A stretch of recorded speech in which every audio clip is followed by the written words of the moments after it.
Hoy Coca-Cola es la bebida más famosa del planeta, pero su origen es muy distinto a lo que imaginas. Todo tiene un origen, nosotros te lo contamos.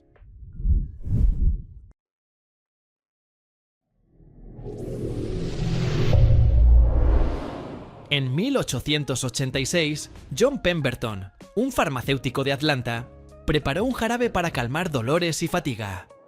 Lo mezcló con hojas de coca y nuez de cola, y lo vendió en vasos a 5 centavos en la farmacia Jacobs. Nadie lo sabía aún, pero ese remedio casero estaba a punto de convertirse en un fenómeno mundial.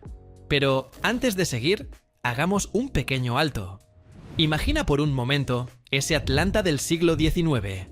Calles polvorientas, carruajes en lugar de automóviles y farmacias que funcionaban no solo como lugares para conseguir medicinas, sino también como puntos de reunión social. Allí, entre estantes de frascos y pócimas, nació lo que más tarde dominaría la cultura popular. En esa época, los llamados remedios milagrosos eran parte del día a día. La gente confiaba en tónicos que prometían curarlo todo, desde problemas nerviosos hasta dolores de cabeza. Pemberton, veterano de la Guerra Civil, buscaba precisamente eso, una fórmula que no solo ayudara con sus propios dolores crónicos, sino que también pudiera vender como producto comercial. Su jarabe oscuro, espeso y dulce parecía tener futuro. Sin embargo, hay un detalle curioso. La Coca-Cola original contenía cocaína, aunque en cantidades muy pequeñas. En ese entonces, la cocaína no estaba prohibida y se consideraba un estimulante útil. La combinación con la cafeína de la nuez de cola hacía que la bebida diera un empujón de energía que muchos empezaron a disfrutar más allá del aspecto medicinal.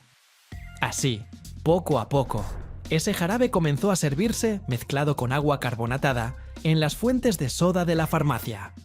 Y fue allí cuando la Coca-Cola empezó a ser menos remedio y más refresco. Pero había un problema. John Pemberton no era un gran empresario. Aunque había creado una fórmula interesante, no supo sacarle todo el potencial.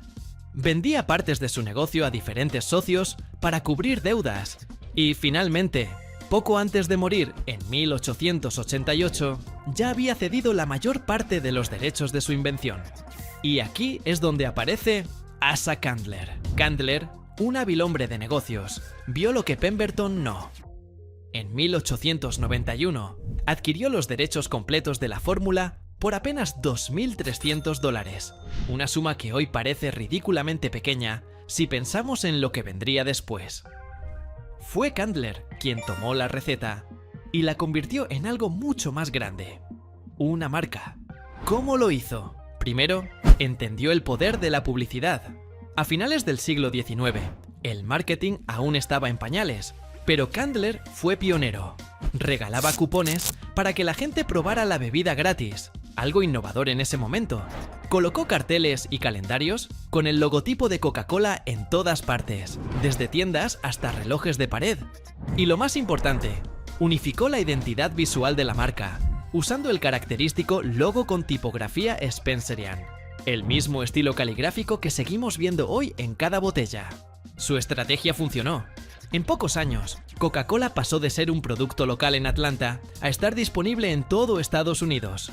En 1894, ya se embotellaba por primera vez, lo que permitió llevarla a más lugares sin depender de las fuentes de soda. Ese paso fue clave. La bebida ya no estaba limitada a las farmacias, podía viajar en botellas y llegar a cualquier rincón. A inicios del siglo XX, Coca-Cola se enfrentó a un reto que amenazaba su supervivencia: las críticas por la presencia de cocaína en la fórmula. En una época en la que la percepción de esa sustancia empezaba a cambiar, la empresa tuvo que adaptarse. Hacia 1904, la cocaína fue eliminada completamente, pero la marca supo darle la vuelta al asunto y mantener su imagen positiva. Al fin y al cabo, para la mayoría de los consumidores, lo importante era el sabor refrescante, no los componentes medicinales. Otro aspecto clave fue la icónica botella Contour, creada en 1915. Hasta entonces, Coca-Cola se vendía en botellas genéricas que se parecían a las de otros refrescos, lo que facilitaba la competencia y las imitaciones. Pero con el diseño de la botella de curvas inconfundibles, Coca-Cola se volvió reconocible incluso al tacto o en la oscuridad. Esa botella se convirtió en un ícono por sí misma, y hasta hoy es uno de los símbolos más potentes de la marca. Durante la Primera Guerra Mundial, Coca-Cola ya era parte de la vida cotidiana de millones de estadounidenses, pero fue la Segunda Guerra Mundial la que la catapultó al escenario global. La compañía prometió que cada soldado estadounidense, sin importar en qué parte del mundo estuviera, tendría acceso a una Coca-Cola por apenas 5 centavos. Y lo cumplieron. La empresa instaló plantas embotelladoras cerca de las zonas de guerra para garantizarlo. Así, los soldados no solo bebían refresco, bebían un pedazo de su hogar, un símbolo de normalidad en medio del caos. Y cuando la guerra terminó, Coca-Cola ya estaba instalada en decenas de países. La marca también ha sabido asociarse a momentos de felicidad y unión. Un ejemplo muy famoso es el de Santa Claus. Aunque no fue Coca-Cola quien inventó a Papá Noel, sí fue la responsable de consolidar la imagen moderna. Un hombre bonachón, vestido de rojo y blanco, sonriente y entrañable.